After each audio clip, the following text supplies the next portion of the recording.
Okay, so I finally got the chicken pen mostly done. I am going to have to add some plastic netting on the top so that the hawks can't get in. And I have to move the brooder box in here so they have the place to sleep at night, a closed-off place. I haven't built the chicken coop yet, but you know, that'll come eventually. Now that this is done and I'll have the brooder box and the other bin in here, I can hold off on the chicken coop until like September, October. Get it done by the winter, you know? So that way I don't have like a million projects going on at once. So this is the first time the chickens have been in here. I just put them all in here like half an hour ago. So they're just kind of running around exploring, picking stuff off the ground. They haven't really discovered the water yet. I think one of them was drinking.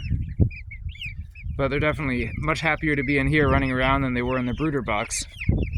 It's just the brooder box was necessary. As you may know, when you're raising chicks without a mother, they need heat to keep them warm. So I don't know if you can see in here, but there's a bunch that are kind of, the camera doesn't really want to focus that well, but there's a bunch that are hanging out in here.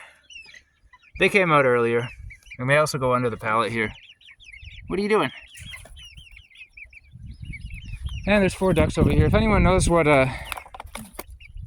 species of duck this is, let me know. I'm not really an expert on duck breeds. They were just like from the assorted duck bin at the local store, so it looks like 3 of them might be the same breed, and the one with like the whitish neck might be a different breed. So if you're a duck person, let me know what you think. They seem to like this corner right here. I don't know. Anyways, yeah, I'll have to put a kiddie pool in here eventually for the ducks. It'll be a pain having to change the water a lot, but they'll be fine. So anyways, I basically dug these pressure-treated posts into the ground. Dug a hole, put them in, put a bag of cement in the bottom of each one. Concrete, rather. Well, and then put these like cattle panels up. And this is mainly so that the dog can't like rip a huge hole into the chicken wire. And they're also because it's structural, so if I want to put like more of a structure, I mean, I'm just going to hang plastic netting over the top.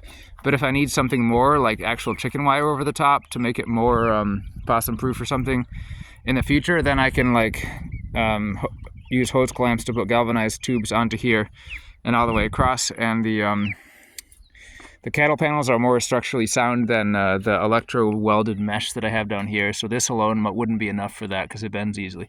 I put this at the bottom. So yeah, basically it's harder for some animal to chew a big through, because some animals can chew through the chicken wire, so smaller animals might try to chew for that. Anyways, we'll see what happens. Like I said, they are going to be in an enclosure at night, so hopefully they don't, you know, get eaten. So let's see what happens.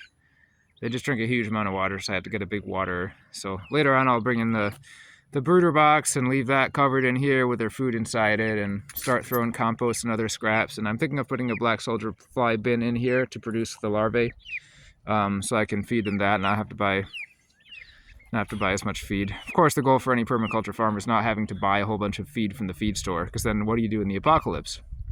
Your chickens are all just going to die. So you better have some alternative systems of producing feed for them and not just big fields of corn, because you need machinery to make that worth it. But there are some low-tech solutions like black soldier fly bins and feeding them your compost and vegetables that you can feed them for the tops for amaranth. I think you can feed up to 20% raw amaranth, according to some studies. So if you just grow a whole bunch of amaranth and cut off the tops, there's different types of crops that are fairly easy to grow. You're not going to get as much growth as you would like feeding a Cornish cross the commercial feed, but most people aren't looking for that kind of zog type chicken operation where it's profits over quality. They're looking for healthy animals and sustainable production of the feed and stuff like that. So the ducks are kind of herding those 3 chickens around. It's kind of cute.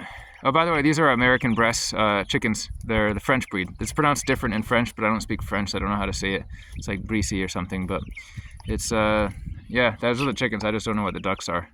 Duck experts, please comment below. I've only ever had Muscovy ducks before, and these are not Muscovy.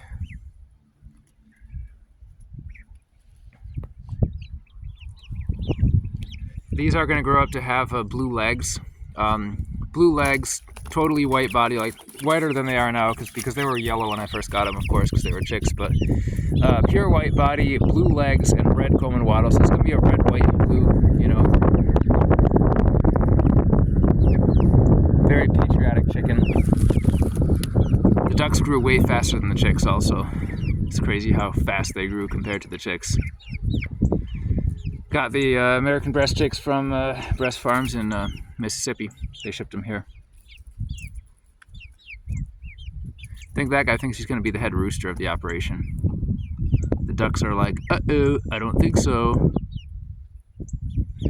Anyways, you have any ideas of what sign I should put above the door of this? I'm thinking of putting a sign on the outside that says like Chicken Land or something at the top.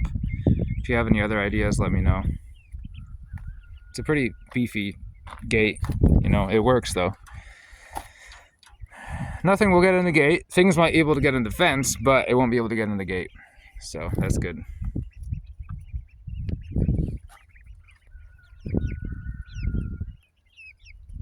That chicken's sticking his head out there. He's like, GM.